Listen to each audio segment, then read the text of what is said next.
Aula de hoje, de número 88, a segunda geração da igreja. Vamos lá. Quando você abre o livro de Atos, você encontra o seguinte, ali nós temos o final do movimento de Jesus. Nós chamamos de movimento de Jesus o tempo de operação de Jesus aqui na terra, como homem, como gente, andando entre nós. Jesus começa a ficar cercado de uma multidão, dessa multidão ele separa ali alguns discípulos, trabalha mais de perto com esses discípulos e começa a instruir sobre o reino de Deus. E dentro do movimento de Jesus você tem viagens, você tem pessoas sendo curadas, milagres acontecendo, mas muito ensino que Jesus traz. Os evangelhos narram isso. Agora é importante a gente saber que os evangelhos não foram escritos enquanto Jesus estava andando aqui na terra. Afinal de contas, ninguém imaginava que precisava escrever alguma coisa. Então, os evangelhos são escritos muito tempo depois. Por exemplo, os primeiros escritos que nós temos no Novo Testamento não é Mateus, Marcos, Lucas e João. Isso é nossa ordem que é colocada nas Escrituras Sagradas, porque é a ordem dos acontecimentos, mas não é a ordem cronológica de quando eles foram escritos. Os primeiros foram as cartas de Paulo. As cartas de Paulo, ele nunca escreveu pensando que alguém fosse como nós lemos hoje como um texto inspirado como parte da Bíblia Sagrada. Paulo simplesmente tinha visitado alguns lugares, a igreja foi gerada naquele lugar, ele gastou tempo com aqueles irmãos, fundamentou aquela igreja e, uma vez estando longe, mandava cartas para aquelas igrejas. Mas esses registros ficaram para a gente até hoje. Então, assim começam os primeiros escritos, as primeiras correspondências por parte dos discípulos seguidores de Jesus anos depois. Então, voltando no lado cronológico, tem o movimento de Jesus, Jesus ressuscita. Isso foi um impacto muito grande, mas muito grande sobre a vida das pessoas, porque Jesus ressuscitou e muita gente viu. Se alguém, por exemplo, duvida da ressurreição de Jesus, eu te pergunto como é que aqueles discípulos encontraram tanta força para resistir tanta perseguição, resistir açoites, se eles não tivessem de fato visto Jesus ressuscitado.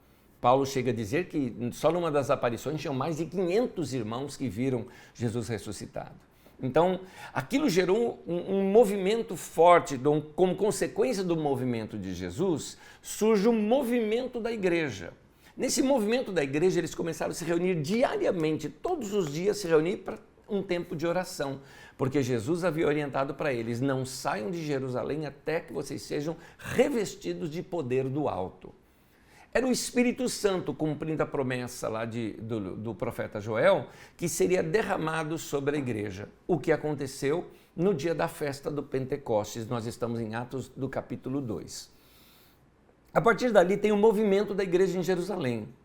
Paralelo ao movimento da igreja em Jerusalém, muitas outras igrejas surgiram lá fora. Para você ter uma ideia, Jesus gastou muito mais tempo na Galileia do que na Judeia, onde fica Jerusalém. Então é muito mais provável ter mais discípulos de Jesus na Galileia, onde teve multiplicação dos pães, onde teve muitas curas, onde ele teve em diversas cidades, do que na Judeia. Então você tem ali um movimento da igreja agora espalhado em toda a Judeia, Galileia, Samaria e muitos outros lugares e depois se expandindo inclusive para outras nações. É isso que nos conta o livro de Atos. Em Atos dos Apóstolos, mostra um povo, claro que o Atos dos Apóstolos ele começa a trabalhar assim, Jerusalém, Judeia, Samaria e os confins da terra. Essa é a ideia do livro de Atos dos Apóstolos. E então, quando eles ali começaram a ter essas experiências com Deus, o que eles entendiam? Veja bem, vamos entender o que estava na mente dos discípulos. Na mente deles, eles não eram um grupo separado, eles não eram o cristianismo, eles não eram nada disso. Para eles eram judeus que estavam experimentando aquilo que na cabeça deles seria o novo Israel. O Israel de Deus, o Israel do jeito que era para ser Israel lá no comecinho, nos tempos da confederação das 12 tribos. Nós já estudamos aqui, qualquer coisa você procure uma das aulas com esse nome, a confederação das 12 tribos. Você vai encontrar aqui no Didaquê mesmo. Então, Nessa aula nós explicamos como foi aquele momento em que eles estiveram na Terra Prometida e viveram aquela partilha toda ali entre eles, aquela vida comunitária entre eles. A igreja estava restaurando tudo isso. Essa era a experiência da igreja. Muito bem. É aí que surge aquilo que nós chamamos as comunidades da primeira geração. Para a gente entender esse período histórico, é preciso a gente desvencilhar aquela ideia, vamos dizer até assim, romântica, né? Porque uma leitura ingênua do livro de Atos nos dá a entender que tudo começou ali em Jerusalém e que só depois o evangelho se expandiu dali. Veja bem, o livro de Atos dos Apóstolos, ele não é historiografia. O livro de Atos dos Apóstolos, ele é teologia.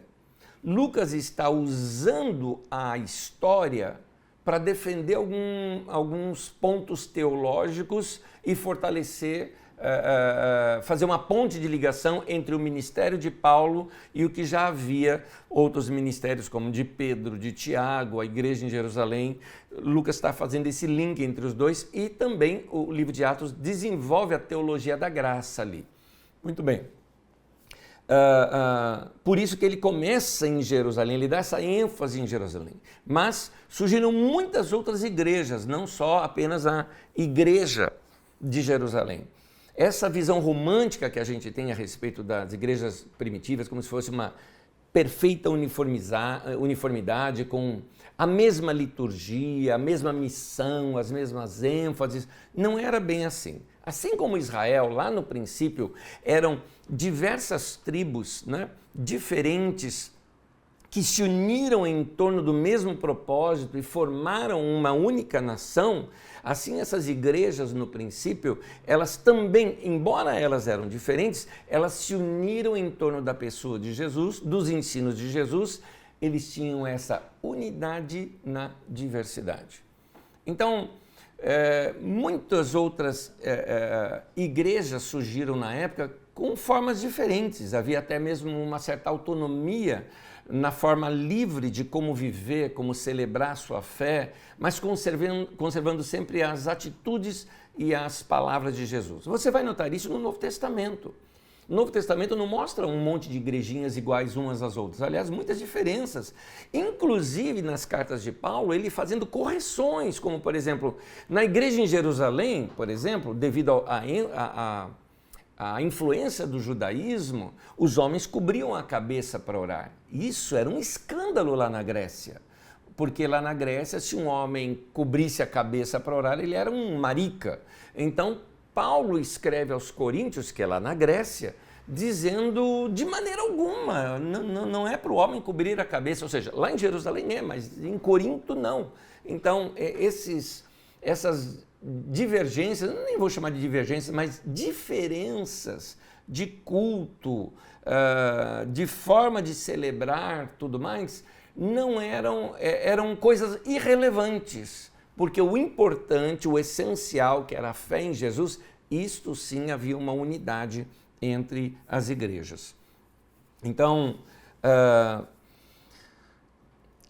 a Galileia era um lugar praticamente desconhecido, Jerusalém era muito conhecida. Lucas, como escreve num outro período da história, onde a Judéia tinha perdido até mesmo a sua importância, a coisa já era mais generalizada para dentro de todo o Império Romano. Além do mais, a maior parte das igrejas, que eram igrejas ligadas a Paulo, que eram igrejas naquela região que hoje seria Turquia, Síria, Turquia, Grécia, nos dias de hoje, né? Não tinham muita ligação mais com a Judéia. E então, por causa disso, Lucas não dá tanta ênfase na Galileia. No entanto, ele faz uma pequena menção lá em Atos, capítulo 9, versículo 31. A igreja passava por um período de paz em toda a Judéia, Galileia e Samaria. Ela se edificava e, encorajada pelo Espírito Santo, crescia em número, vivendo no temor do Senhor. Precisamos compreender que agora era um tempo de uma nova relação com esse Jesus, ou como era chamado, Nazareno. Então eu vou enfatizar aqui agora a revelação que as primeiras comunidades tinham acerca de Jesus. Os discípulos e discípulas de Jesus, porque Jesus tinha discípulas também, nós já estudamos isso em outras aulas aqui, tomando consciência de que agora eles tinham que dar continuidade a esse projeto de Jesus de levar a vida dele, o amor dele por todo mundo. Então esses homens e mulheres passaram a se reunir nas casas. Inclusive é interessante que muitas dessas casas eram lideradas por mulheres. Você vê isso, por exemplo, naquela carta de Paulo aos Romanos no capítulo 16, que na verdade aquele pedacinho é um bilhete para a igreja de Éfeso, que acabou indo parar na nossa carta aos Romanos. Paulo manda recado para várias pessoas, mandando saudações para algumas mulheres e a igreja que se reúne na casa deles. Então, muitas dessas mulheres provavelmente lideravam essas igrejas nas casas, já que a igreja naquele tempo não é como nós hoje, que temos um local onde a gente se reúne, não é? É um local próprio para se reunir com toda a igreja. Naquele tempo eles se reuniam somente nas casas. E a maior parte dessas casas eram lideradas por mulheres, de acordo com essas referências que a gente vê nesses textos. Então, eles, nessas reuniões, ficavam lembrando, trazendo à tona aquelas memórias que eles tinham acerca do que Jesus vinha ensinando. Para você ter uma ideia, Lucas resume isso num trecho bíblico que eu acho clássico e eu gosto sempre de repeti-lo, por isso eu vou lê-lo novamente, aliás, reverentemente vou lê-lo aqui para vocês. Gostaria que vocês fossem imaginando essas cenas à medida que a gente lê aqui. Atos 2, de 42 a 47. E ele se dedicava ao ensino dos apóstolos e à comunhão, ao partir do pão e às orações. Todos estavam cheios de temor e muitas maravilhas e sinais eram feitos por intermédio dos apóstolos. Os que criam mantinham-se unidos e tinham tudo em comum. Vendendo as suas propriedades e bens, distribuíam a cada um conforme a sua necessidade. Todos os dias continuava a reunir-se no pátio do templo, partiam pão em suas casas e juntos participavam das refeições com alegria e sinceridade de coração, louvando a Deus e tendo a simpatia de todo o povo. E o Senhor lhes acrescentava diariamente os que iam sendo salvos. Enquanto eu lia, a Síria que tentou entrar no meio da nossa conversa, então os irmãos me desculpem, já zerei ela aqui. Continuando, eles tinham um modo de se viver que era um ensino prático, diário, de como eles tinham que se viver. Isto era chamada sã doutrina. Isso era ensinado nessas reuniões. Eles também repartiam o que tinham e o que não tinham, porque o povo estava vivendo esse senso gostoso de corpo e família. Da mesma forma como aquele povo, quando saiu do deserto e foi viver essa vida comunitária lá na Confederação das 12 Tribos, da mesma maneira eles tinham esse mesmo coração. Então, o partir do pão, as orações, tudo isso era a vida comunitária dessa igreja.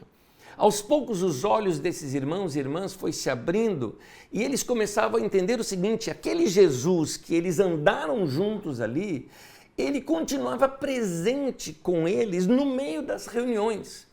É por isso que o texto, então eles pescavam essas verdades que Jesus havia ensinado e começavam a repetir entre eles, verdades essas que os evangelistas muitos anos depois registram e chegaram até nós.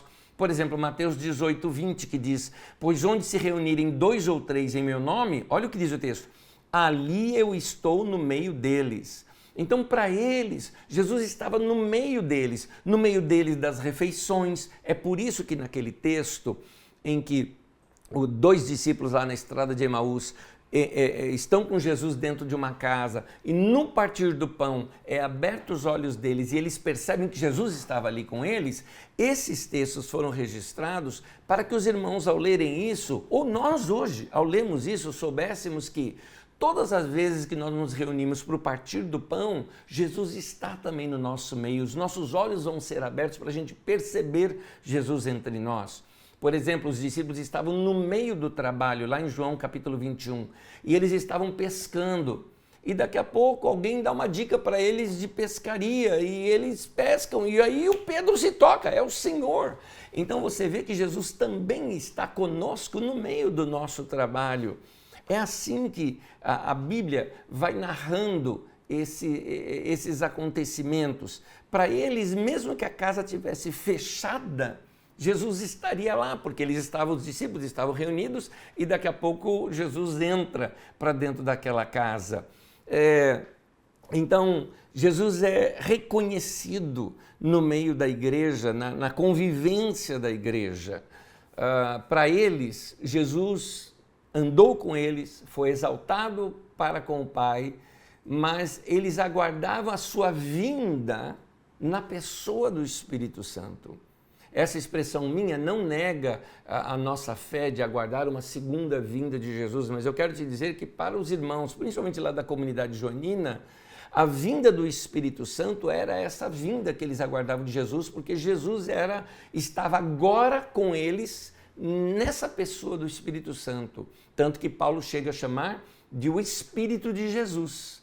No caso de João, olha só, em João 14, de 16 a 20, diz assim, Jesus falando, eu pedirei ao Pai e ele lhes dará outro conselheiro. Eu destaquei aí a palavra outro e coloquei a palavra grega allos, porque allos significa outro igual da mesma espécie. Tem duas palavras gregas para outro, tem a palavra héteros e a palavra allos. Héteros é o outro diferente. Allos é o outro mesmo. É o reflexo do mesmo. É a cópia igual ao original. Isso é o allos. Então, quando Jesus fala que mandaria o Espírito da verdade, é o outro ele mesmo numa outra forma, numa outra pessoa. Vou ler o texto de novo. Eu pedirei ao Pai e ele lhes dará outro, eu mesmo, conselheiro, para estar com vocês para sempre, o Espírito da verdade. O mundo não pode recebê-lo porque não o vê nem o conhece, mas vós o conhecem, pois ele vive com vocês e estará em vocês. Vocês o conhecem. Não os deixarei órfãos. Olha aqui, ele falou, não deixarei órfãos, voltarei para vocês. Ele não está falando de uma vinda no futuro, ele estava falando naquela vinda que ele voltaria na pessoa do Espírito Santo. Dentro de pouco tempo o mundo não me verá mais. Ou seja, por causa da morte de Jesus e a sua ressurreição. Vocês, porém, me verão, porque eu vivo, vocês também viverão. Naquele dia compreenderão que eu estou no meu Pai, vocês em mim e eu em vocês. Note, eu em vocês. Isso é importante para a gente compreender a pessoa do Espírito Santo. Hoje no meio da igreja se fala muito sobre o Espírito Santo e às vezes até mesmo chega a parecer ou transparecer que é uma coisa totalmente desconectada de Jesus. E não é, é o próprio Jesus na pessoa do Espírito Santo em nós. E é na ceia do Senhor que a gente celebra esta presença, tanto que para aqueles irmãos primitivos, em alguns textos da igreja primitiva, era chamado o culto da presença, era assim que era chamado a ceia do Senhor. Muito bem, no livro de Atos começa a mostrar muito forte agora o ministério de Paulo apóstolo. Novas igrejas surgiram através do ministério de Paulo e devido à sua prática de vida, o que acontece? Enfrentaram muitos conflitos com comunidades judaicas, com autoridades judaicas, com cristãos judaizantes, ou seja, cristãos, mas com cabeça ainda de judeu, com prioridade aos judeus. E mais adiante desembocou um grave conflito com Roma também, que era o império na época. Esses conflitos se deram por causa do ensino, porque no ensino de Paulo principalmente, nivelavam as pessoas. Eles acabavam quebrando, eu coloquei na apostila isso, o sistema de castas. Esse sistema de castas eu coloquei entre aspas, porque esse sistema de castas é uma coisa do hinduísmo, né? Onde mostram que as pessoas nascem, por exemplo, quem nasce pobre ali é para continuar pobre para o resto da vida, porque ele está pagando os pecados da outra encarnação dele. É assim que pensa o hinduísmo. Então, Paulo não pregava isso. Paulo acabava com esse sistema de castas que já haviam na sociedade. Porque na sociedade romana era como se houvesse pessoas superiores, humanos superiores a outros humanos. Da mesma forma, dentro do próprio judaísmo, eles se consideravam humanos superiores aos outros humanos, os gentios. E Paulo diz que não existe isso em Cristo.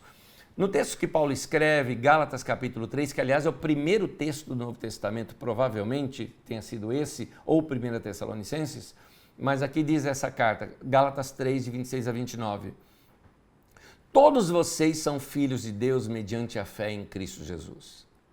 Pois os que em Cristo foram batizados, de Cristo se revestiram. Quem foi batizado em Cristo se tornou um em Cristo, é isso que ele está falando. Então, não há judeu nem grego, nem escravo nem livre, nem homem nem mulher, pois todos são um em Cristo Jesus. E se vocês são de Cristo, são descendência de Abraão e herdeiros segundo a promessa. Olha só, os conflitos que geram com os judeus é porque Paulo estava dizendo o seguinte: nasceu judeu, se fosse para nós hoje, nasceu judeu, nasceu brasileiro, é a mesma coisa. Não tem diferença. Nasceu judeu, nasceu grego, é a mesma coisa, porque uma vez que você foi batizado, se tornou um em Cristo, acabou essa diferença.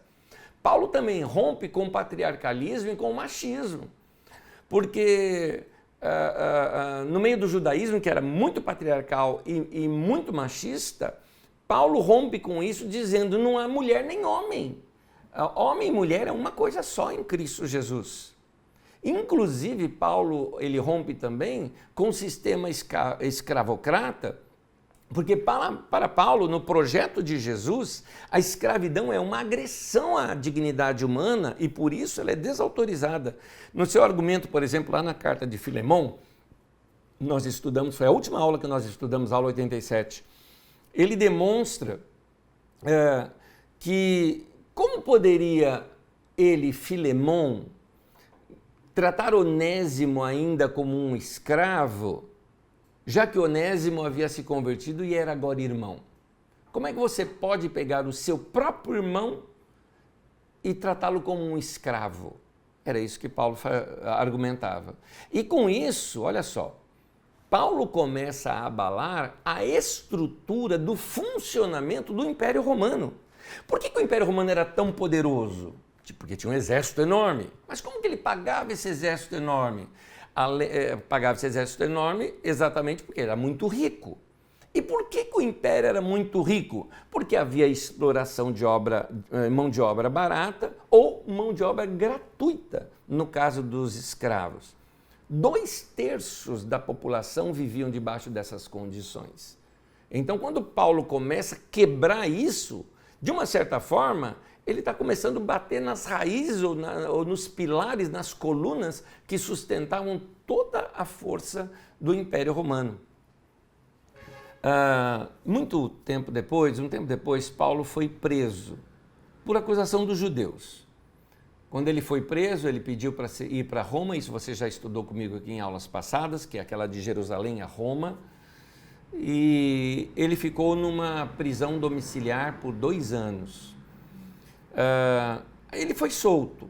Paulo foi solto em torno do ano 62. A morte de Paulo ela se dá entre 64 até 67, que foi executada pela ordem de Nero. Nero era o imperador romano dessa época, César Nero. E como Paulo era cidadão romano, ele tinha que ter uma morte bem definida, mas sem sofrimento. Essa era a lei romana. Por isso Paulo foi decapitado. Para a gente entender melhor esse tempo, que agora eu estou começando a trazer todos esses dados para entrar nessa ebulição toda que faz uma revolta imensa na Judeia e também no cristianismo. Para entender isso melhor, deixa eu abrir um pouquinho agora que o nosso ensino e estudarmos um pouquinho sobre este homem chamado Nero. César Nero. Nero era um homem que tinha um governo com um forte populismo. Ele tentava, assim, ao máximo agradar o povão. Tanto que, no início do seu governo, ele, para provar que era um homem, um bom imperador, César Nero, ele lidava com o povo, assim, dando, como se dizia, né, pão e circo para o povo. Ele criou muitos anfiteatros, ele criou muitos lugares de jogos, deu muito lazer e diversão para o povo passava a amar o Nero. Só que o Nero era um maluco. Como qualquer outro esquizofrênico que tem dupla personalidade, assim também era Nero. Ao mesmo tempo que ele fazia de tudo para ser querido do povo, ele era um tirano. E tem mais, ele era extravagante, extremamente extravagante. Para você ter uma ideia da tirania dele, Nero mandou matar a própria mãe. Como se não bastasse, ele também matou um meio-irmão dele. E tudo isso por causa simplesmente que discordaram dele. Nero, ele, por exemplo, tem um momento da história em que Nero gostava muito de arte, Nero cantava, tem um lugar que ele vai, eu estou tentando lembrar o nome da cidade, mas teve uma cidade onde Nero vai e ele mesmo canta para o povo, sabe aquele cara populista, né? Para o povo gostar dele, mas ele gostava muito de arte, pintura, ele mandava decorar Roma com estátuas, pilares e tantas coisas assim, e o povo amava tudo isso. Nero, gostando de tudo isso, ele queria ampliar os seus jardins, para fazer um jardim bem maior, e havia um bairro todo no lugar onde ele queria fazer isso, que era de onde, do palácio dele, ele avistava, e ele queria ter um jardim muito belo que o inspirasse a fazer novas composições. Acontece que a posse daquele lugar foi negada pelo Senado. Já haviam pessoas que moravam naquele bairro todo e o Senado negou isso para Nero. Coincidentemente, claro que muitas aspas aí, um incêndio se inicia exatamente naquele local, queimando todas as casas. Esse é o chamado Grande Incêndio de Roma, do ano 64 da nossa era. Um historiador chega a mencionar que enquanto Roma estava sendo incendiada, de que Nero ficava de lá da sua casa, do seu palácio, onde ele tinha vista para aquilo, que era exatamente onde ele queria criar o jardim, compondo música, tocando a sua lira, olhando para aquelas chamas ao longe, porque ele achava aquela cena toda linda e bonita. Foi um historiador romano que disse isso. Quando começou o incêndio, alguns historiadores defendem que isso é historinha, porque quando começou o incêndio, Nero não estava em Roma. Mas ele não estava em Roma ali, assim que ele foi anunciado, ele voltou. O incêndio durou 5 dias. Então, deu tempo de Nero voltar e ter esse momento aqui de maluquice dele. Quando ele percebeu, passado o incêndio, percebeu que as suspeitas recaíam sobre ele vem com as suas atitudes populistas. Então o que ele fez? Abriu seu palácio para abrigar os desabrigados, fez campanha para dar comida para o povo que perdeu tudo. Mas para muita gente não colou isso, principalmente para aqueles mais conhecedores da política e dos meandros da política, como, por exemplo, os senadores e o povo da alta sociedade, começaram a desconfiar que, de fato, Nero havia mandado incendiar aquelas casas e aquela região. Nero, então, arruma um bode expiatório. O que ele faz? Ele acusa os cristãos.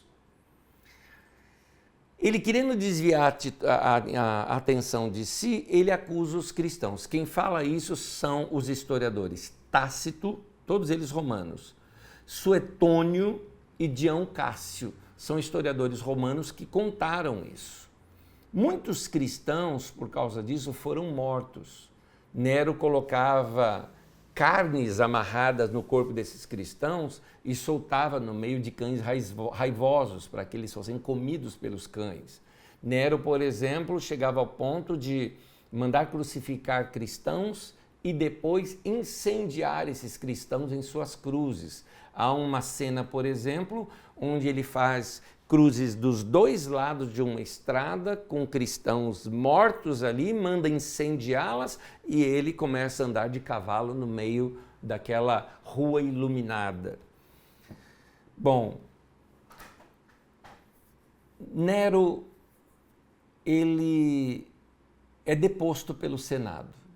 O Senado encontrou diversas atitudes e cláusulas nas quais o desabilitavam para continuar como imperador. Quando ele foi deposto pelo Senado, ele fugiu de Roma. Mais adiante, quando um secretário dele viu no lugar onde ele estava escondido os soldados romanos passando por perto e ele achando que fossem pegá-lo, pediu que esse seu secretário o matasse. Então foi um suicídio programado de Nero. Como ele ficou muito tempo escondido, o povo popular, né, que não o povo do Senado, lá de Roma, acreditavam que Nero tinha sido um bom governante, porque ele deu comida para eles, ele os acolheu, o lado populista de Nero. Então o que aconteceu é que muita gente achava que Nero ainda ia voltar.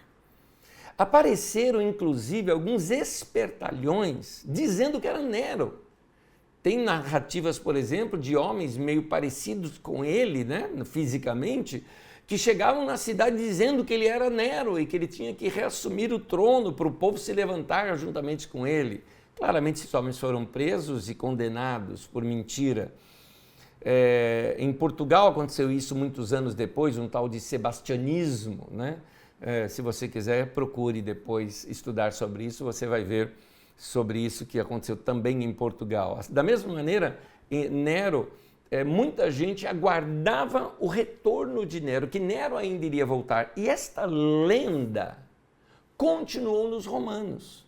De modo que uma classe romana, por exemplo, chegava ao ponto de acreditar que Nero, depois que muitos anos passaram, se reencarnaria numa outra pessoa.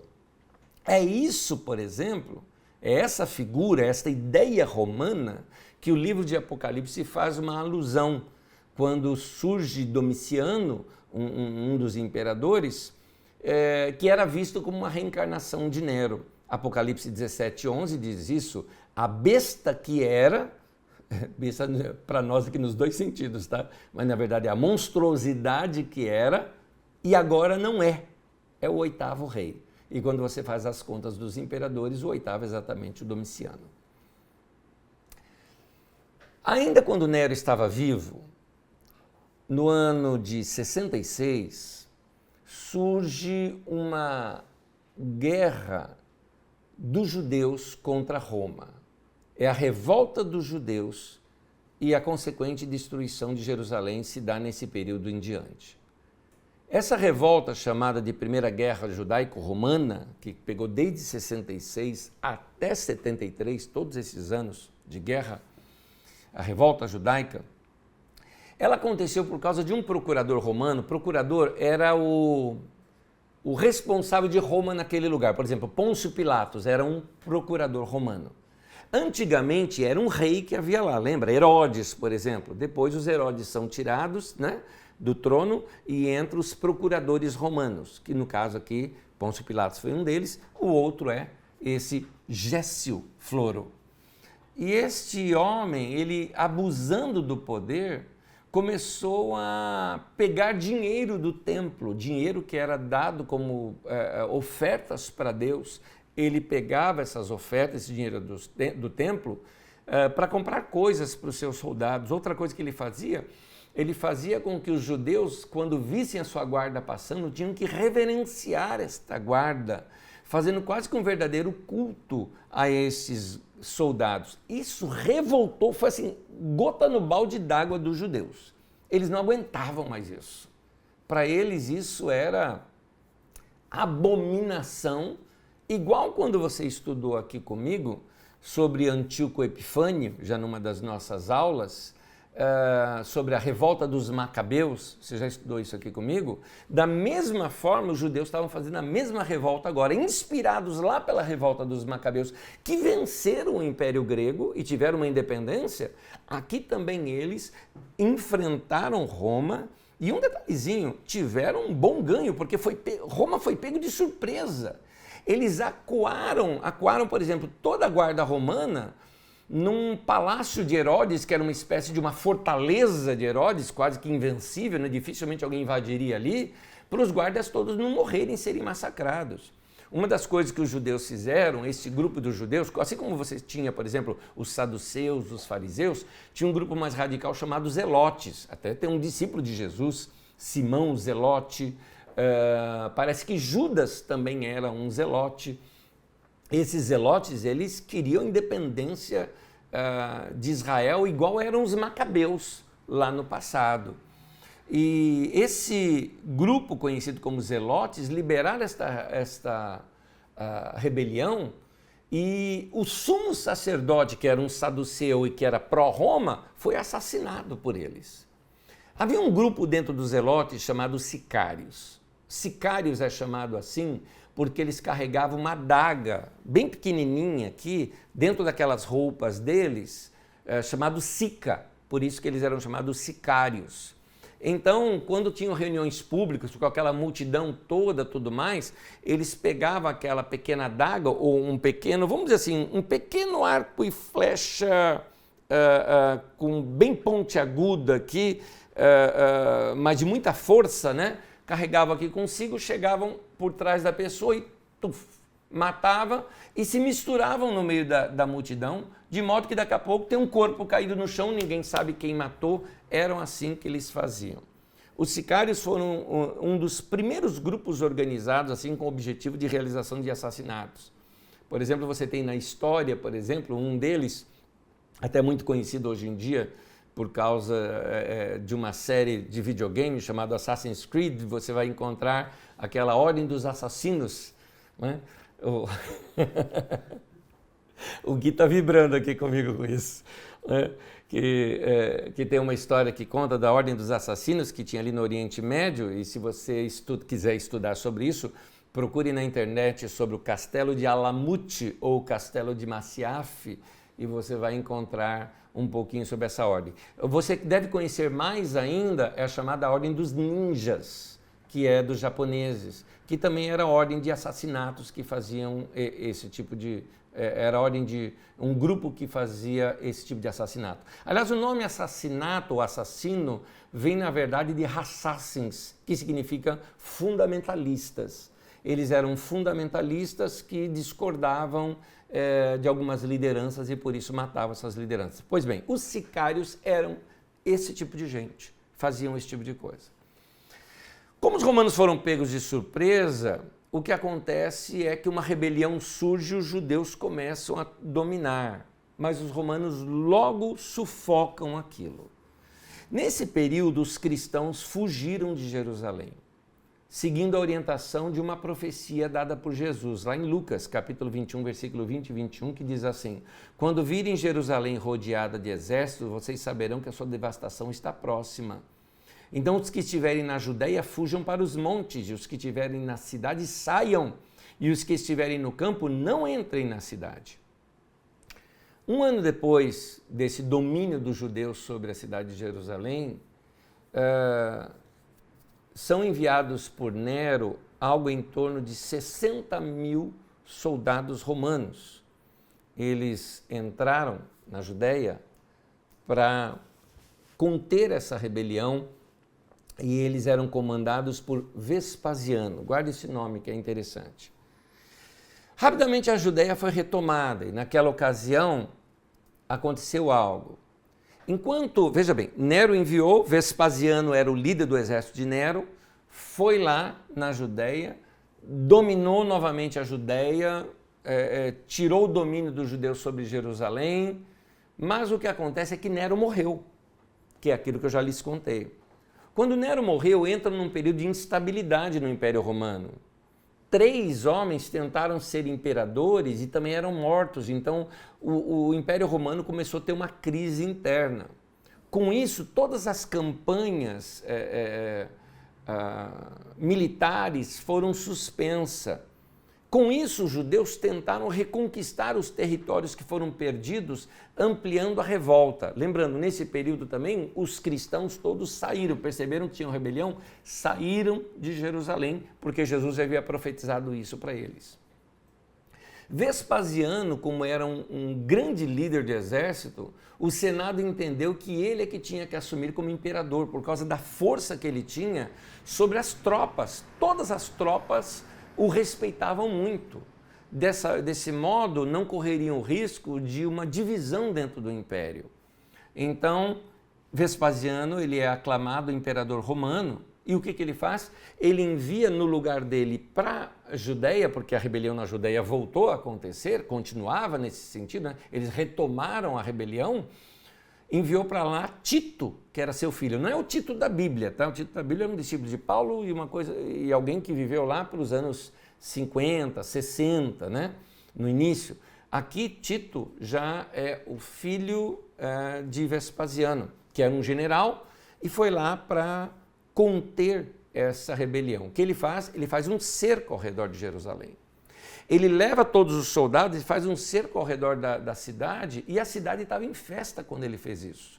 Ele chegou lá, por exemplo, na época da festa da Páscoa, que é na primavera judaica. O nosso aqui é outono, né? Lá é a primavera. Então, na primavera judaica do ano 70, eles fazem esse cerco e tinha muitos visitantes de fora que vinham dos judeus e estavam todos ali aglomerados em Jerusalém. Quando eles fizeram cerco, por muitos e muitos dias, ninguém saía, ninguém entrava, não entrava comida, foram fazendo corte de água, começou a ter revoltas e problemas lá dentro, gente morrendo de fome, situações de calamidade lá dentro, e depois que a cidade já estava assim quase que completamente arrasada, eles entraram, saquearam a cidade, incendiaram a cidade. Boa parte dos habitantes foi massacrada, outra parte foi vendida como escravos. Os líderes da revolta, que eram o João de Giscala e o Simão Bardiora, foram presos e executados, e o templo de Jerusalém foi completamente destruído e nunca mais ele foi reconstruído desde essa data, anos 70. Tem um registro desse acontecimento que está em Roma. Você pode ver em Roma o chamado Arco de Tito. Neste Arco de Tito, isso que você está vendo aí na sua tela, eu acabei não pegando imagens muito próximas dele, mas existem imagens ali do candelabro, dos bens sendo levados, dos judeus sendo presos. Esse arco conta essa história que aconteceu lá em Jerusalém no ano 70 da nossa era. Está lá na cidade de Roma, na Itália, até hoje. Nele você vê os soldados carregando esses objetos sagrados do judaísmo para fora do templo. Olha essa profecia de Jesus. Lucas 21, versículo 20 ao 24, eu li só um trechinho dela, agora eu vou relê-la e lê-la inteirinha. Quando virem Jerusalém rodeada de exércitos, vocês saberão que a sua devastação está próxima. Então os que estiverem na Judéia fujam para os montes. Os que estiverem na cidade saiam. E os que estiverem no campo não entrem na cidade. Pois esses são os dias da vingança, em cumprimento de tudo o que foi escrito. Como serão terríveis aqueles dias para as grávidas e para as que estiverem amamentando. Haverá grande aflição na terra e ira contra este povo.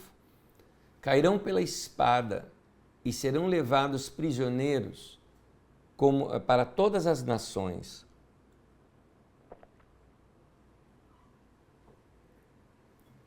Jerusalém será pisada pelos gentios até que o tempo deles se cumpra. Um grupo que sobrou, mesmo depois de Jerusalém destruída, só conseguiu ser vencido nos anos de 73 e 74 por uma outra tropa romana, a Dexenfretenses, que foi no cerco de Massada. Eu tenho aqui uma imagem de Massada. Massada era uma fortaleza criada por Herodes. E essa fortaleza ficava no alto de uma montanha, era muito alta essa montanha, e dificilmente você tem acesso. Os romanos não conseguiam acessar o lugar. Quando finalmente essa tropa romana, que era uma tropa de elite romana, conseguiu chegar, parecia que realmente eles iam conseguir vencer e avançar em Massada. Aqueles que lá estavam, que eram os sicários, que viviam ali com as suas famílias, gente rebelde, né? Eles se suicidaram juntamente com suas famílias.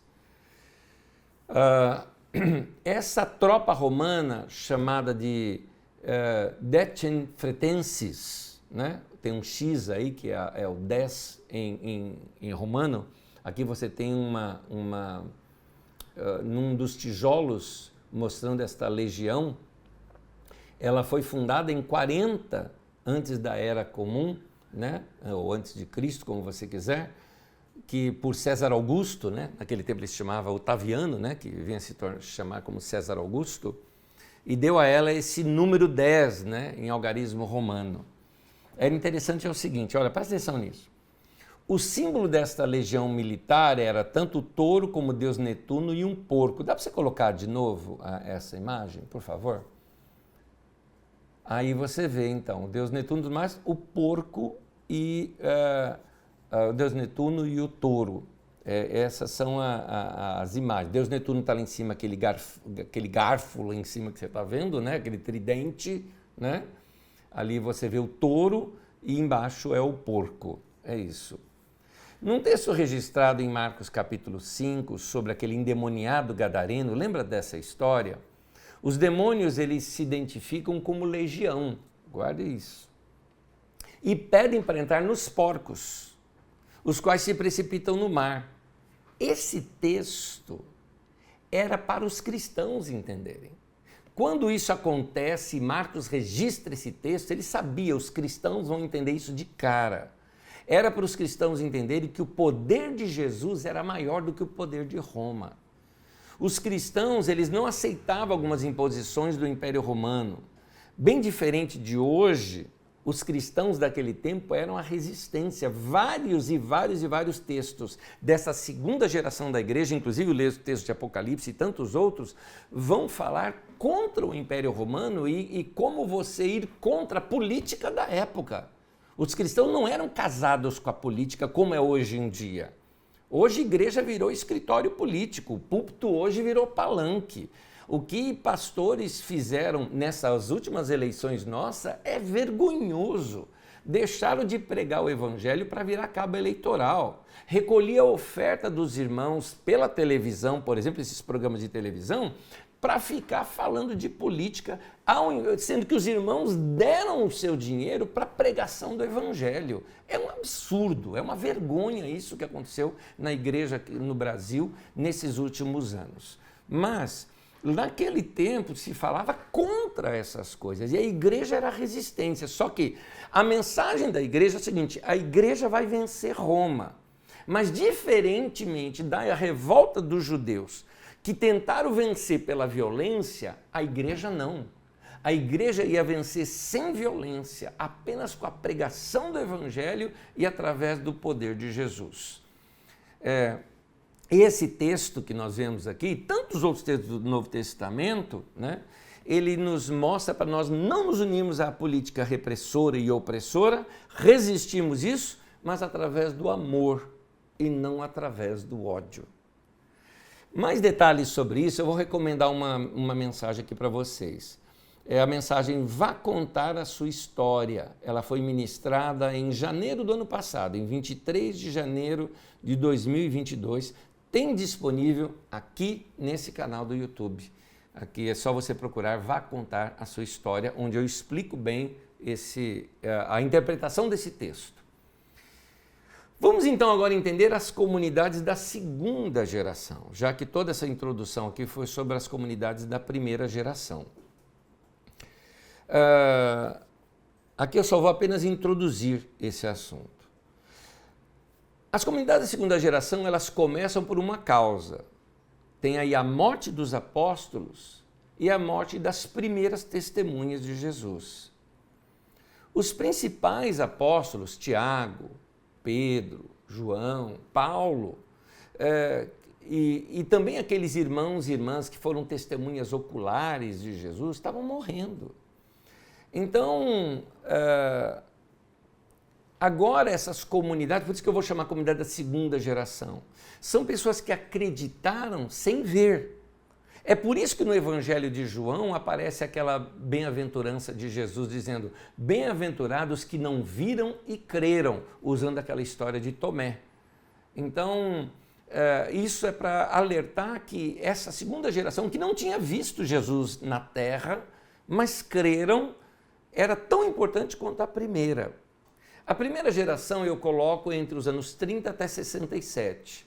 E de 67 até 97 é quando nós entramos aqui na segunda geração, e depois de 97 a terceira geração, que ainda tem alguns escritos de lá, que é o período pós-apostólico. Nós vamos tratar sobre isso mais adiante.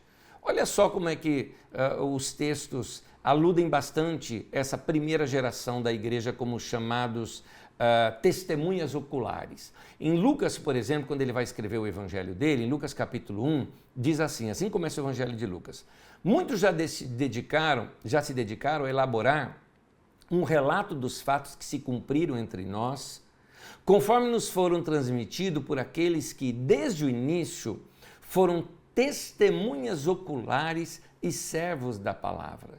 Lucas então diz que muitas pessoas já elaboraram muitos relatos acerca de Jesus, baseado nas testemunhas dessas pessoas, e que Lucas estava coletando tudo isso. Lá na carta aos Coríntios, em 1 Coríntios 15, 6, Paulo escreve muito tempo antes de Lucas escrever isso, Paulo escreve o seguinte: depois disso, Jesus apareceu a mais de 500 irmãos de uma só vez, falando da ressurreição de Jesus, a maioria dos quais ainda vive, embora alguns já tenham adormecido. Então note que lá atrás, quando Paulo escreveu essa carta aos Coríntios, se eu não me engano, lá pelos anos 54, 56, alguns irmãos que tinham visto a ressurreição de Jesus já estavam morrendo. Então Paulo fala, mas ainda tem aqui, fulano também viu, então ainda tinha alguns. Não é? Isso era muito forte. Mas conforme essas pessoas vão morrendo, o que acontece? A igreja sente a necessidade de escrever os relatos. Na segunda carta de Pedro é relatado isso, e a segunda carta de Pedro ela é bem tardia já. Ela já é quase lá dos anos 90 já. Diz assim: de fato, não seguimos fábulas engenhosamente inventadas quando falamos a vocês a respeito do poder da vinda do nosso Senhor Jesus Cristo. Ao contrário, nós fomos testemunhas oculares da sua majestade. Está aí. Então, nas narrativas lá de Pedro, que foram guardadas pelos seus discípulos e registradas isso mais tarde em 2 Pedro, nota isso, ele falando da importância de ter sido testemunhas oculares. O que acontece é o seguinte, vamos entender agora essa segunda geração da igreja. Não só eles não tinham mais agora os primeiros apóstolos mais importantes e mais fortes no ministério, como Pedro, Tiago, João, Paulo, mas também tinham outros fatores. Os judeus, com a destruição do templo lá nos anos 70, eles se reorganizaram. Eles tinham que reorganizar o judaísmo que estava em frangalhos. Principalmente o grupo dos fariseus, eles se reorganizaram e num concílio chamado Concílio de Jâmnia, e nesse concílio eles decidiram excluir de vez da sinagoga, do convívio, da comunhão, toda e qualquer pessoa que se declarasse cristã. Isso por causa de um fato. Muitos escritos cristãos, veja bem, o cristianismo ainda estava dentro do judaísmo. E para muitos cristãos usavam as cartas de Paulo já como sendo escrituras. Muitos outros textos, como os evangelhos, como o evangelho de Marcos dos anos 70, por exemplo, na segunda edição dele, já desde a sua primeira edição, né, do evangelho de Marcos, se você quiser mais detalhes sobre isso, tem uma aula só sobre o evangelho de Marcos, falando isso, também já estava circulando entre as igrejas e, consequentemente, no meio das sinagogas judaicas também. Então os judeus resolveram o seguinte, de que eles só chamariam de Sagradas Escrituras, criaram um chamado cânon da Bíblia Sagrada, teriam que ser só seriam aceitos livros escritos em hebraico, que foi escrito dentro da Palestina, tinha que ter sido escrito até aquela volta do exílio da Babilônia, ou seja, da época de Esdras, ali de Esdras e Neemias, só até aquele período, e tinham que estar de acordo com a Torá. A Torá é o Pentateuco, Gênesis, Êxodo, Levítico, Número e Deuteronômio. O que passasse disso não seria mais aceito. Sendo assim, os cristãos que usavam, por exemplo, a tradução grega, que era a Septuaginta, que tinha textos gregos escritos em grego e depois desse período, já não poderiam mais usar esses escritos. E tem mais, os cristãos que também usavam as cartas de Paulo e já o Evangelho de Marcos, já estava circulando o Evangelho de Lucas na década de 80 e Mateus também, aí esses eram considerados a seita dos nazarenos. Finalmente, então, veio uma perseguição forte dos judeus. Isso significava que, se você fosse cristão dentro da família, você tinha que ser expulso da sua família. Se você fosse cristão e morasse num bairro judaico e fosse comprar, as pessoas não venderiam para você por você ser cristão. Os cristãos sofreram uma forte perseguição por parte dos judeus. É agora que a gente começa a entender os textos da Bíblia Sagrada que se referem a essa segunda geração da igreja. Os escritos da segunda geração. Vamos lá. Para ajudar as comunidades cristãs a sobreviverem a esta crise, a essa perseguição, foi aí que nasceram os demais escritos do Novo Testamento, ou assim chamado desse Segundo Testamento. O primeiro escrito desse período foi o Evangelho de Marcos. Na verdade, uma segunda edição do Evangelho de Marcos. Tem uma aula que eu falo só sobre o Evangelho de Marcos, que existiu um texto chamado Proto-Marcos, provavelmente escrito em aramaico, que depois foi passado para o grego, onde existe até tradução de palavras aramaicas para o grego. Você vê isso lá melhor na aula que nós ensinamos sobre esse assunto. Mas esse Evangelho de Marcos, ele era muito dinâmico e mostrava sobre a vida de Jesus. Por que os evangelhos surgem nesse período? Porque no período anterior, as pessoas tinham visto tudo ali.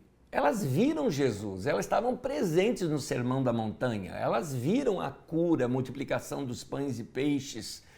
Agora, os evangelhos eram escritos para aqueles que não viram e creram, como diz lá no final do Evangelho de João. Devido à herança também deixada pelos grandes apóstolos, como Pedro, João, Tiago, irmão de Jesus, não Tiago, irmão de João, Tiago, irmão de Jesus, e Paulo, estes homens criaram verdadeiras redes de igrejas, as igrejas petrinas, as igrejas paulinas, as igrejas joaninas, né? E a igreja de Jerusalém, que é através de Tiago. E aí você vê que muitas dessas comunidades da segunda geração, ou até as comunidades da terceira geração, que nós vamos estudar muito mais adiante, elas se entenderam como herdeiras desses ensinos. Então o que acontecia? Eles procuravam textos, assim como Lucas fez pesquisa, Lucas cita isso no seu livro, e pesquisou com as pessoas que ouviram o próprio Jesus e dali escreveram as palavras de Jesus. Da mesma maneira, os irmãos agora que ouviram Paulo, que conversavam com Paulo, ou que tinham bilhetes de Paulo, juntaram isso e formaram as novas cartas em nome do próprio apóstolo Paulo. Assim também as de Pedro, assim também os de Tiago, e aí por diante. Por exemplo, quando você pega a epístola de Tiago, não foi propriamente o Tiago quem escreveu isso, porque Tiago era também, assim como Jesus, um carpinteiro, alguém não muito letrado. E o texto de Tiago é escrito em grego clássico. É muito provável que uma outra pessoa pegou uma coletânea das melhores de Tiago, tanto que você nota isso, que o livro de Tiago ele é quebrado, ele é uma coletânea de provérbios, né? E sempre começa assim, meus amados irmãos, aí começa alguma coisa, aí mais adiante, meus amados irmãos, queridos irmãos, e aí vai. Ele vai mudando o assunto, porque era uma coletânea de irmãos que andaram com Tiago, que juntaram aquilo tudo para não se perder esses ensinos. Da mesma forma, mas o que eles faziam? Eles atribuíam esses seus escritos aos seus precursores de modo a honrá-los. Essas coletâneas de ditos, escritos, bilhetes, narrativas dos seus patronos. É isso que você vê em algumas cartas. Talvez até a própria carta de Filipenses seja assim. A carta de Filipenses é uma coletânea de uma correspondência de bilhetes de Paulo com os filipenses. Segundo aos Coríntios, embora são textos escritos mesmo por Paulo, mas você tem ali em 2 aos Coríntios um trecho da primeira carta de Coríntios, primeiro aos Coríntios, que na verdade é a segunda, um trecho da terceira carta de Paulo aos Coríntios no final e um trecho da carta de Paulo, da quarta carta de Paulo aos Coríntios ali junto. Então é interessante essas coletâneas, essas edições. Mas por quê? Porque o povo não queria perder esses escritos. Eu, que estou aqui muitos anos distante deles, sou grato a Deus que esses irmãos e irmãs preservaram esses escritos e esses ensinos. Muito bem. Esses escritos são, olha, a carta de 2 Pedro, a carta de Tiago, a carta de Judas, a carta de 1ª e 2ª Timóteo, a carta de Tito, e alguns colocam até mesmo as cartas de Colossenses e de Efésios nesse grupo também. Alguns teólogos colocam assim.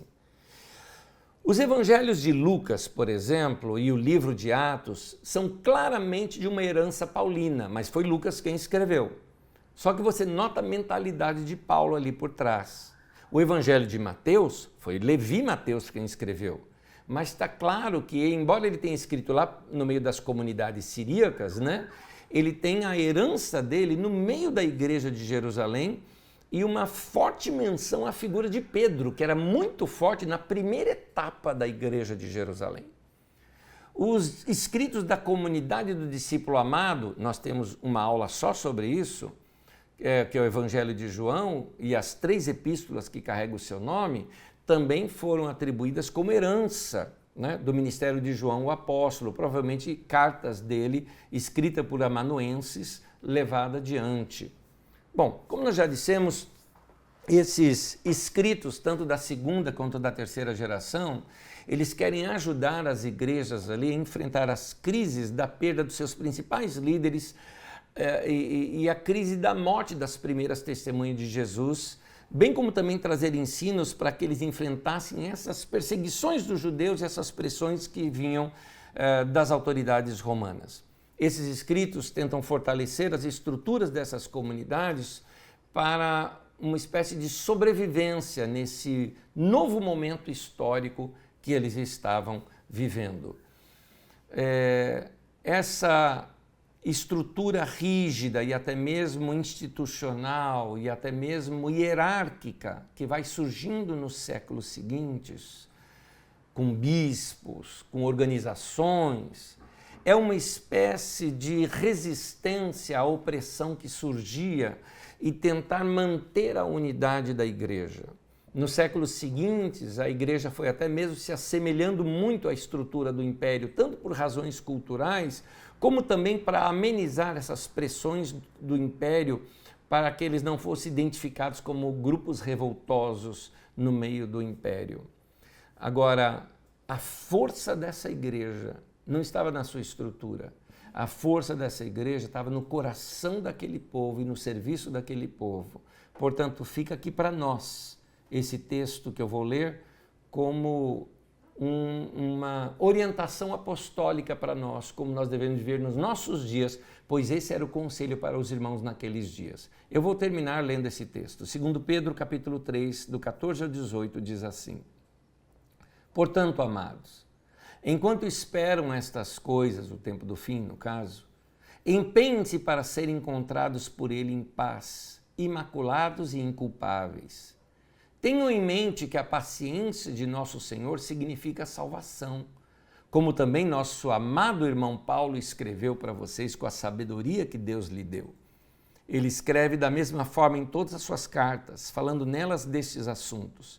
Suas cartas contêm algumas coisas difíceis de entender, as quais os ignorantes e instáveis torcem, como também o fazem com as demais escrituras. Note que o próprio Pedro aqui, ou em nome de Pedro, quem está escrevendo, né, está chamando as cartas de Paulo de escritura, né?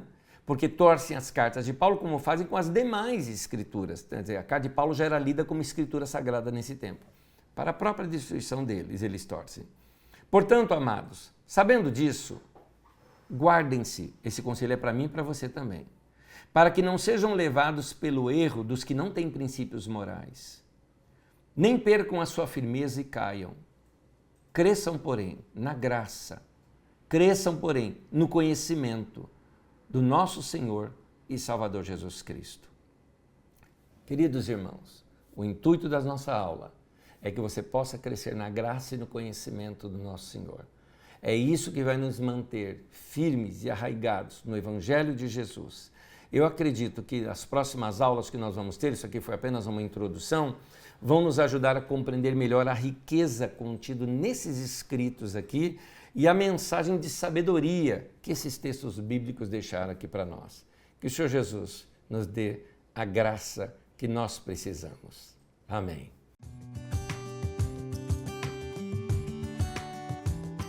Algumas perguntas que chegaram aqui para mim, pretendo respondê-las agora para vocês.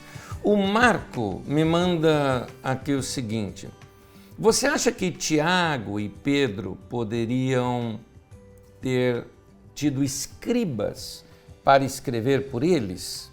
Aliás, tem uma pergunta antes do Walter Vasconcelos, já respondo a sua, me desculpe. Vou responder a do Marco primeiro. Sim, a maior parte dos escritos, veja bem, tem uma aula nossa aqui em que eu mostro como eram feitos os escritos na época. Então você tinha um profissional somente para escrever, ele era chamado amanuense. E esse amanuense certamente também colocava ali a sua forma de escrita e às vezes até o seu texto.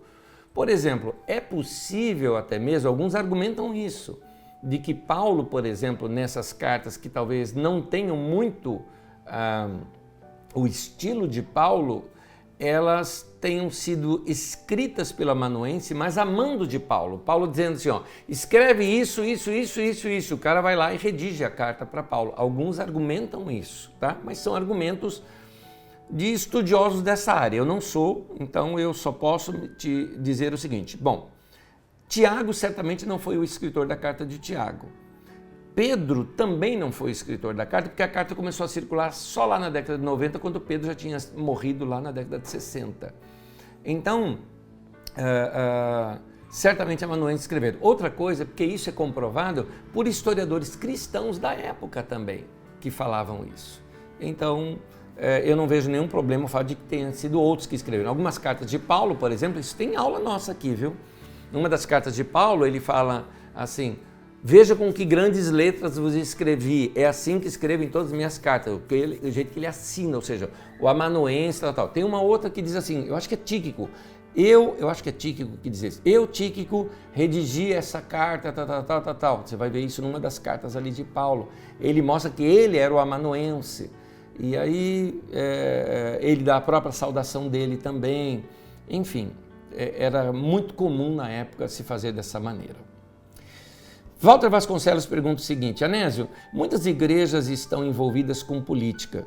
Você acredita que, se continuar política igreja, provavelmente em um futuro próximo vai ser necessário uma nova reforma protestante? Sim, eu acredito que sim. Ou um grande arrependimento na igreja de ter feito isso e voltar aos caminhos do Senhor. Ou simplesmente um movimento surge no meio da igreja com aversão a tudo isso e se cria uma nova igreja dentro da velha igreja. É desse modo que se explica talvez melhor o que Jesus disse, né? Ele fala: nos últimos dias derramarei do meu Espírito sobre toda a carne. Então vai ter uma igreja cheia do Espírito Santo. Mas também disse: o amor de muitos se esfriará. Então, porventura vai encontrar fé na terra? Então você nota que vai ter uma mistura de incredulidade, mundanismo e ao mesmo tempo uma igreja santa e pura no meio de tudo. O livro de Apocalipse nos relata isso, mas não com relação ao tempo do fim, mas com relação ao próprio tempo em que ele vivia, que aquele povo vivia, final da década de 90, início dos anos 100. Quando nós estudarmos aqui, você vai ver, porque aí já entramos nas cartas da terceira geração da igreja. Mas eu acredito que alguma coisa precisa acontecer. Avivamento, restauração e reforma no meio da igreja. Muito boa a tua pergunta. Fernando Torres pergunta, na sua visão, o sistema de castas ainda é recorrente no Brasil? Olha, eu diria que sim, não como as castas como existe no hinduísmo, tanto que eu coloquei entre aspas ali na apostila, porque isso é uma figura de linguagem que eu mesmo estou usando, mas o problema é que nós temos uma pobreza instaurada no Brasil e uma riqueza que não quer permitir a pobreza sair da pobreza. Porque os ricos só conseguem ser ricos porque tem esses pobres que ganham pouco trabalhando para eles ou quase que serviço escravo para eles. No Brasil não precisa ir longe, acabou de descobrir lá no Rio Grande do Sul, nas vinícolas lá do Rio Grande do Sul, trabalho escravo agora. Não estou falando notícia da semana passada. Então, ainda existe isso aqui no Brasil, não é? O que a gente precisa de uma reforma econômica, política, tributária, várias reformas, né, institucionais, estruturais são necessárias aqui no Brasil. Agora, dentro da igreja também existem castas, porque você tem aí uma turma que é intocável, que você não pode falar, que os caras aprontam pra caramba, mas é homem de Deus, não vamos falar mal. É estranho demais. Então, você tem, por exemplo, o custo de se trazer algumas pessoas para uma pregação ou cantores para cantar, e aí você vê que existem níveis diferentes também. Mas deixa essa minha crítica para uma outra área. Nesse momento eu prefiro essa vida simples da igreja que a gente está experimentando e vamos continuar assim. Danilo Lopes escreveu, após o cerco e a tomada de Jerusalém, como os cristãos que fugiram conseguiram se reorganizar naquele tempo? Tem algum relato acerca disso? Sim, temos bastante relatos. Antes de falar só sobre Jerusalém, é o seguinte, já havia igreja em muitos outros lugares. A igreja já estava espalhada no mundo inteiro. A igreja que fugiu foi a igreja de Jerusalém, porque Jesus falou para ela sair de lá. E nessa igreja que fugiu, que foram para outros lugares, certamente já havia igrejas estabelecidas em outros lugares, então não houve dificuldade nenhuma, não é? Até porque a igreja se reunia em casas, o que facilmente se reorganizaram. Mas quem narra bastante essas coisas, existe um livro que eu estava até querendo procurar aqui para vocês, eu vou virar de costa aí para vocês me desculpem, que eu lembrei do livro na hora aqui, ó. Eu tenho um livro aqui, acho que dá para ler, História Eclesiástica, de Eusébio de Cesareia. Nesse livro, Eusébio de Cesareia escreve sobre a era apostólica e a era pós-apostólica, como que a igreja andou depois desse tempo, como foi a morte de cada um dos apóstolos. Mas isso aqui é escrito lá no 3º ou no 4º século. É claro que ele escreve o livro com o viés da igreja já do seu tempo, lá no 4º século. Então, este querido irmão deixou um belo relato aqui para a gente. Você tem também outros escritos, eu tenho aqui, desculpa, nós estamos numa sala de aula, gente, então eu estou aqui mostrando em cima da hora. Eu tenho aqui, por exemplo, este livro e acho que esse aqui já seria suficiente. Eu tenho um outro aqui que me deu branco o nome, aqui, estava aqui na minha cara. Aqui. Bom. Você tem aqui alguns pseudepígrafos da Bíblia, os apócrifos da Bíblia, são livros que não entraram para a Bíblia Sagrada, mas que são escritos daquele tempo. Eles não entraram porque não são revelação apostólica, tudo mais. Por exemplo, você tem um livro deles, chama-se Didaquê, por exemplo, né? Que é o ensino dos 12 apóstolos. Você tem algumas epístolas que não entraram. Você tem, por exemplo, um livro chamado Pastor de Hermas, que foi muito usado. A epístola de Barnabé aos Coríntios. Aqui, por exemplo, você tem Los Padres Apostólicos. Você tem vários escritos, olha aqui, a epístola de Clemente de Roma aos Coríntios, aos Filadelfianos, aos Efésios, epístola de Inácio aos Efésios, Pastor de Hermas, são textos, Epístola de Barnabé, são textos também que foram escritos nesse período que nós vamos estudar agora. No final desse período que nós estamos estudando agora, e início do terceiro período, né, que é lá dos anos 90 e pouco, 97 em diante, você vai ter vários textos que não entraram para a Bíblia Sagrada, mas que nos ajudam a fazer uma leitura desse tempo.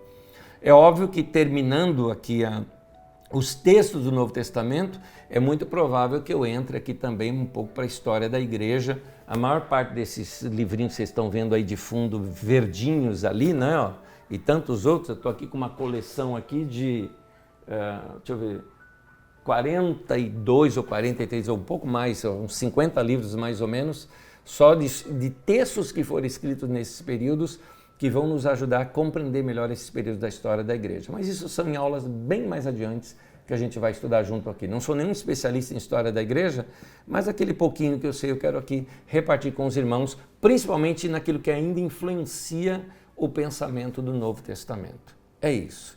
Que Deus abençoe vocês. Obrigado, irmãos e irmãs que participaram aqui, que nos deixaram perguntas. Eu deixo aí com vocês. Eu não sei se chegou, para mim não chegou mais perguntas aqui agora. Alguém aqui me fez uma pergunta, me desculpe, eu estou vendo uma pergunta aqui de última hora, se eu não perdi, né, as demais. A perseguição judaica com relação aos cristãos, os judeus foram libertados por Deus, mas eles não acreditam que Cristo é o Filho de Deus, o Messias prometido do Antigo Testamento. Rai Miyashiro, é isso mesmo. A pergunta sua não é óbvia, não. A sua pergunta é muito importante. Você está começando agora aqui, como você fez, e de fato os judeus eles não entendem que Jesus é o Messias. Eles esperavam um Messias guerreiro, libertador, tanto que eles acharam que Judas Macabeu seria o Messias, outros líderes fossem o Messias, sempre assim, guerreiro, mais ou menos estilo de Davi, não é? E vem Jesus mostrando que o reino dele não era desse mundo e não seria pela força que o Messias iria liderar, mas seria pelo amor. Os judeus não entenderam isso. Agora, os judeus, veja bem, o judaísmo não entendeu isso. Porque quem eram os discípulos de Jesus?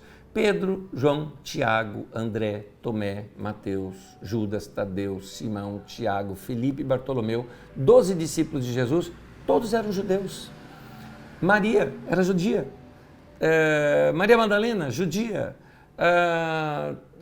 Paulo, judeu, todos eles eram judeus, então toda a igreja era formada também de judeus. O que não aceitou o cristianismo não é bem o judeu, mas o judaísmo, né, é que não aceitou Jesus como Messias. Os demais aceitaram Jesus como Messias e esses judeus, mais tarde sendo chamados de cristãos, porque o próprio judaísmo os expulsou para não serem mais judeus, e aí se forma o que nós conhecemos hoje como cristianismo. É isso, sua pergunta está correta e podem fazer todo tipo de pergunta, gente. Desde que saiu aqui de dentro da aula, de uma dúvida da aula, não carregue a dúvida com você, manda pra gente.